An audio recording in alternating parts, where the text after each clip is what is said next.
Welcome to In the Weeds with experienced attorney Elisa Stewart. Hello there, and welcome to In the Weeds with Elisa Stewart. I am your host, Kevin Rosenquist, and today we're going to talk about how California regulates cannabis delivery services, which is a very interesting topic. And Elisa, thanks so much for being here. It's my pleasure. Thank you for having me. Delivery is an interesting thing, obviously. But cool, it's a cool thing as well that's an option. They're becoming more and more popular in California. You see them a lot. What factors are contributing to this rise in demand? Well, it's interesting because both businesses and customers like deliveries. For businesses, it is not as expensive to open a delivery-only service as it is to open a storefront. You don't have to create this beautiful store for people to come into. You're basically going to have a little warehouse with cars coming in and out. But for customers, there's a lot of reasons why they prefer deliveries. I noticed that there's a certain age group that sort of is accustomed to getting things delivered to them. They're much more on demand, right, than people of my generation who we had to get in the car and go to the store. So the younger generation prefers it. That there's a group of people who really don't, maybe they live in a small town and they don't want to go to the dispensary and meet all their neighbors there, and they just like the privacy. So there's that convenience. And there's other people who might be ill and use cannabis as a medicinal benefit, and they like to have their cannabis delivered to them as well. So I think there's a multitude of reasons why people like deliveries. I'm not surprised that they're increasing in popularity. The first thing that popped into my mind was the age verification part of it. How do delivery services ensure that they remain compliant with California's age verification and identification requirements, which I would imagine are pretty strict? Yeah. And so this is why you'll find that there's more younger people doing this, right? So you have to know how to use the app in order to make your order online.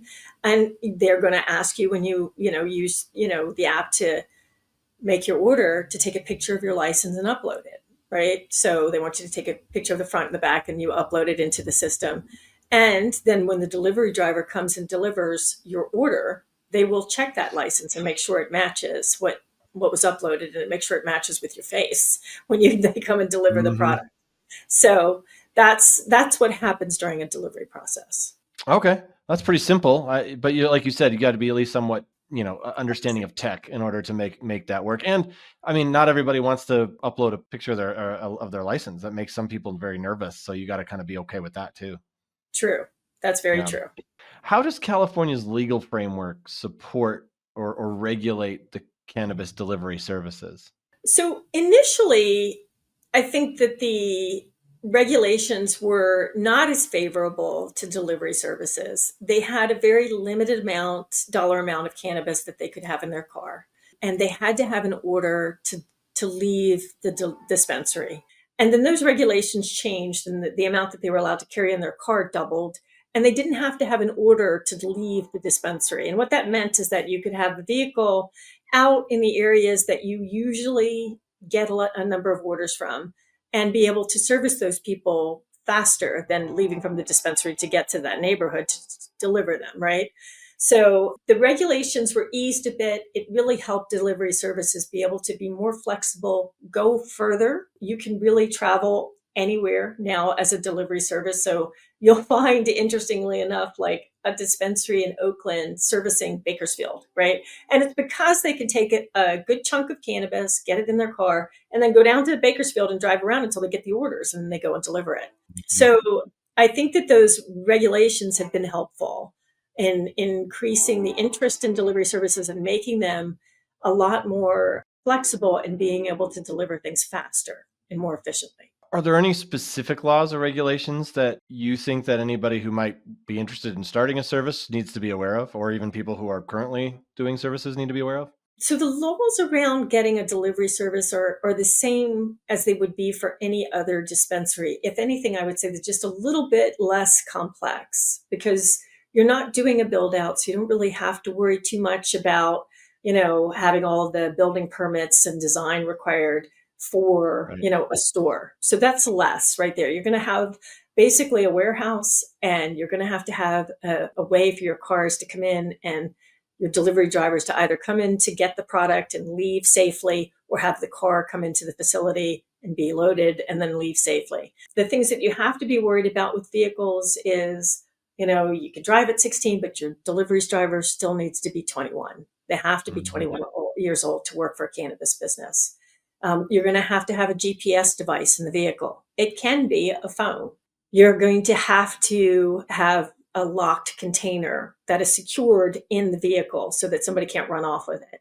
So those are sort of the critical elements that you're going to need, right? You're going to have drivers who meet the appropriate profile for being able 21 years of age and maybe have an okay driving record, right? Yeah. Your car has to be fitted with some equipment for it to go. But for the most part, you still have to go through your local permitting and then go to your state for your license. But that process is less onerous and complicated. And a lot of places don't have caps on delivery services because you can open them almost anywhere these days. So a lot of it is plus in that regard. Yeah, the secured locking container or whatever, that's really interesting. Like, because you can't, it has to be something that someone can't just crack your window open and grab and walk out and run away with, right? That's right. But it doesn't have to be that complicated either. I've seen people, put together like bike locks basically, and they wrap them around the seat and wrap them around their container so it can't be pulled out. So it's not, there's other people who've done far more fancier stuff and, sort of put a locked box in the car and bolted it in. I mean, you can do that, but you don't have to. You can do something that's far less expensive. And you don't want your vehicle to attract a lot of attention. You're going to have a logo on there. It's going to be nondescript to keep your driver safe. Yeah, you're not going to have like the Domino's pizza thing on the top of your car that's just advertising what you're delivering. It's just that would make you a target for sure. That's right. Exactly. So, a nondescript, non-fancy car is perfect. Is there a different process for a storefront that wants to add delivery versus company that just wants to be a delivery company as far as getting licensing and getting approved? Yeah. I mean, if you want to do the storefront, you really have to meet all the requirements for opening the store. You just get the delivery as a bonus. So you still have to let the DCC, the Department of Cannabis Control, aware of what vehicles you're using, right? So you have to provide the license numbers, the make and model of the car, and you provide that information to the DCC. And that information also goes on your manifest every time you go out with the delivery. So there are certain reporting requirements that are required, but the complexity of applying for a storefront is really what you have to worry about. And then the delivery is sort of the much easier part of it. Are there local ordinances that would affect a driver's ability to deliver in certain areas? Yeah, very good question. In California, because the state took the position that they wanted the local jurisdictions to be able to have control over whether or not they were going to have cannabis in their borders at all. You had a lot of jurisdictions come out and say, there is no cannabis in our city or county. It's not allowed here. And we're not going to let you deliver it either. So that was such a prevalent thing and so complicated for delivery services to figure out how to get around that the state of California basically reneged on its promise to the cities and counties that they would let them have control. And they basically said in their most recent updates to the law that deliveries could happen anywhere in the state. And so those jurisdictions that really tried to shut out even deliveries lost out. Like you can still you can take deliveries into those jurisdictions. And some jurisdictions now try to require permits for deliveries. But I can say, generally speaking, that I don't know too many delivery services that I've worked with who really spend the time and money to find out what jurisdictions require a permit to deliver there, because, that would require quite a bit of research and, extraordinary cost to make sure you got permits for all those jurisdictions that have that requirement. Yeah. So I'm not familiar with very many, if any, delivery services that are doing that are compliant with those. And I think that those places are just creating sort of I don't know that anybody's paying attention to them, honestly. I know that they're trying to do that. But in truth, what these local jurisdictions need to understand is that every time a business, no matter where it's located, delivers a product into your jurisdiction, you get the benefit of that sales tax because that's where the delivery happened. So they're going to get that sales tax revenue, whether they want it or not, it's coming to them, right? And that's really why I think we see less and less fighting about the delivery services. Oh yeah, that's one of the things, right? When you put it in dollars, people tend to, governments and governments tend to understand a little more. Yeah, everybody has to keep the lights on, right? Are there any, for delivery companies that's we talked about startups in our last episode in the cannabis industry. For delivery startups, are there certain pitfalls that they can get trapped in that you would recommend keeping an eye out for? I don't know that there's many pitfalls. I mean, I think really those pitfalls that we sort of talked about, that your delivery driver has to be 21, sort of things that people don't think about, right? But an additional thing that you have to keep in mind is if you're using vehicles on a regular basis to deliver product, you have to maintenance those vehicles. And so as a delivery service, you should have a schedule for the maintenance review of your cars. Somebody should be going out there to check them every day to see the tire pressure, how the air is doing, whether or not there's gas, do they need oil? That has to become a part of your regular business process. That's sort of an additional layer that people may not consider when they say they're going to add delivery services to their storefront. There's a little bit more maintenance there than you think. And does it have to be a company-owned car? Can someone use their own car if they wanted to? You can hire employees who will elect to use their own vehicle. There are, insurance requirements that you have to make sure that's happening with that vehicle. It has to be insured. So they can use their own cars, but it can create sort of additional complexities for the business. And it seems less expensive to have people use their own cars, but it is until somebody gets into an accident, then it becomes an expense for you that you didn't anticipate. So in an odd way, it's almost better if you can do it to have your own vehicles, because then you can properly maintain them. You can make sure that, they're maintained in a way that they're safe for driving. You can't necessarily do that with somebody's personal vehicle. So in that regard, I think it's almost better to have your own vehicles. So when you're consulting delivery services, do you recommend that? Do you recommend that they if they can, try to buy a Yeah.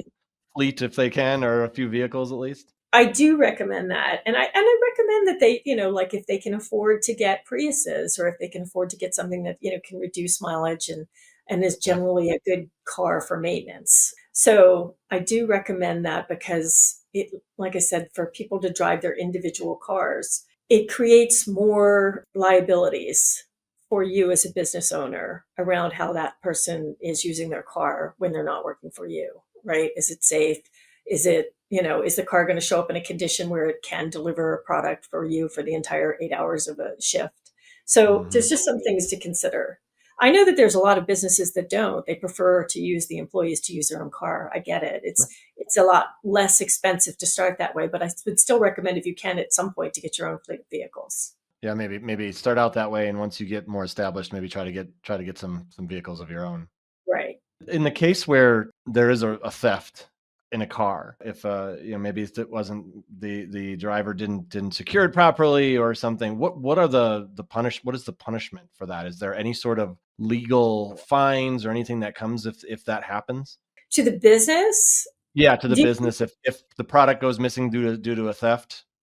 if there's a theft, there's a requirement from the DCC, the Department of Cannabis Control, that you need to report it to both local law Right. enforcement and to the DCC. And if it comes out, right, that the reason that the box of cannabis was stolen out of the car is because it wasn't secured appropriately the way it's supposed to, according to the regulations, then you will get something that's called like a notice to comply. And what a notice to comply is, it tells you that you've done something incorrect and you need to show the state that you're going to comply. And how are you going to do that? You draft a response that shows that you understand what the regulation is and that you intend to follow it in the future, and this is how you're going to do it. And then if you do that again, let's say you have a second incident where somebody runs off with the box because it wasn't secured properly in the car, then you're probably going to get subjected to some sort of penalty at that point, right? Hmm. Because you are at this point creating a problem with cannabis sort of being out in the community. Like, it's supposed to be tracked and traced from seed to sale, and it's not going to happen now because this has been lost twice.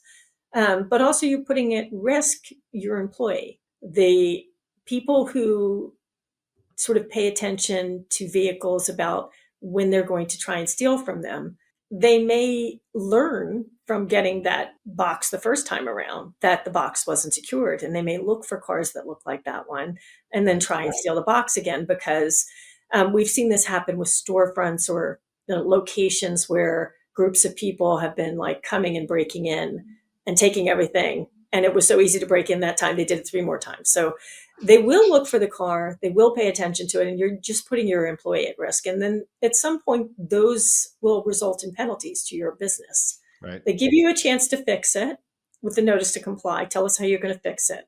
And then if you don't fix it, like you said you would, then you're going to get a penalty. Right. Looking ahead as far as regulation goes for delivery services specifically, obviously you've kind of pointed out that it's already changed, made some significant changes along the way. Do you foresee any considerable changes coming in the next year to 3 years?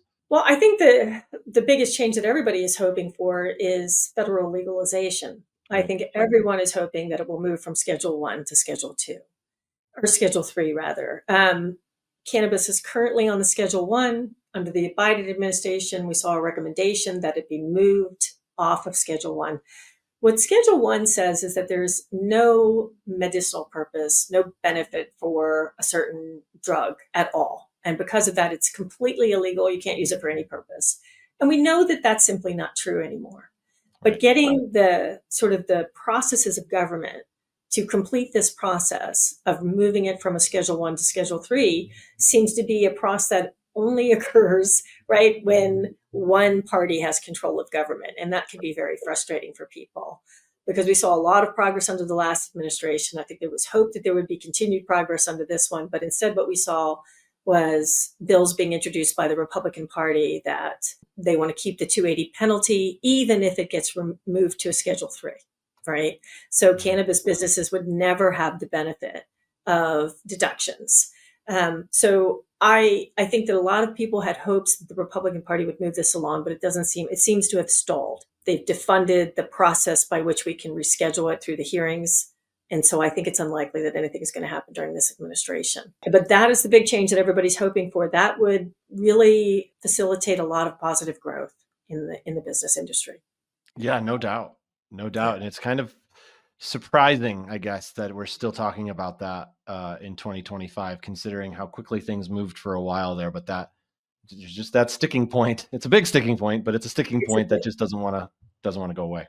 Yes. Yeah. Yes. But we remain hopeful that, at one point, I mean, it really is, you can't put the cat back in the bag. There's too many states now. Oh yeah, totally. No, it's that ship has sailed, but like, yeah, just why the delay? It's an interesting discussion, no doubt. Right. All right. Well, thank you for joining us on In the Weeds with Elisa Stewart. To connect with Elisa, visit stewartlawpc.com, and please like and subscribe to our channel. Leave us a review. Elisa, it's always great talking to you. It's always such an interesting topic. I appreciate your time. Thank you for having me. Take care. Thanks for watching. Be sure to hit that like and subscribe button and leave us a review in the comments.